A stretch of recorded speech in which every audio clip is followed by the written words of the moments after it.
May kaanak o kaibigan ka ba na halos lahat na lang ay sa'yo inaasa? Attorney G, anong gagawin ko kung nahihirapan na akong bitbitin ang kaanak o kaibigan ko? Real talk muna tayo. Dahil isa ito sa madalas nating problema mga Pilipino. Dahil nga sa kultura nating bayanihan at utang na loob, madalas itong naaabuso. At kadalasang malapit pa sa'yo ang umaabuso sa kulturang ito. Kaya kung isa kayo sa mga bayaning pinagdadaanan ngayon ito ang maipapayo ko sa inyo. Una, baka kasi hindi namamalayan ninyo na mali ang interpretasyon ninyo ng kulturang ito. Dahil ang kulturang bayanihan ay nagsasabi lang na mas magaan ang pagbubuhat ng ating kabuhayan kung lahat tayo ay nagtutulungan. Hindi ito nagbibigay ng karapatan sa iba na wag nang magbuhat at iasa na lang ito sa katabi niya. At ang kulturang utang na loob ay ginagamit lang upang makahingi kayo ng tulong kung kayo ay nagigipit o may pinagdadaanan. Hindi ito nagbibigay ng karapatan sa iba na ipasa na lang niya ang buong obligasyon niya sa buong buhay niya.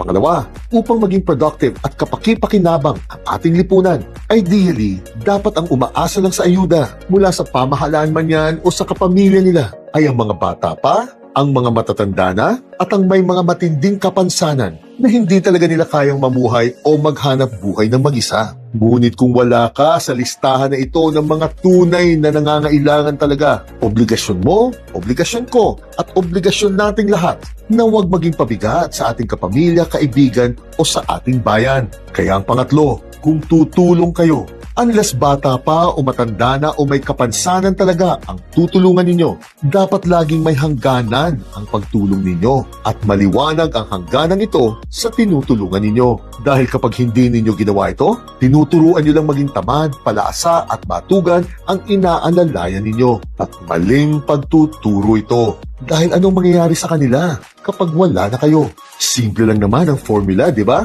Pag-aralin at alagaan ng mga kabataan at turuan silang tumayo ng sariling paa bago natin sila pakawalan. Mahalin at alagaan ang mga kapamilyang matatanda at may mabigat ng kapansanan at tumayo sa sariling paa kung nasa tamang edad ka na at wala ka namang dahilan upang maging batugan. Jeanette.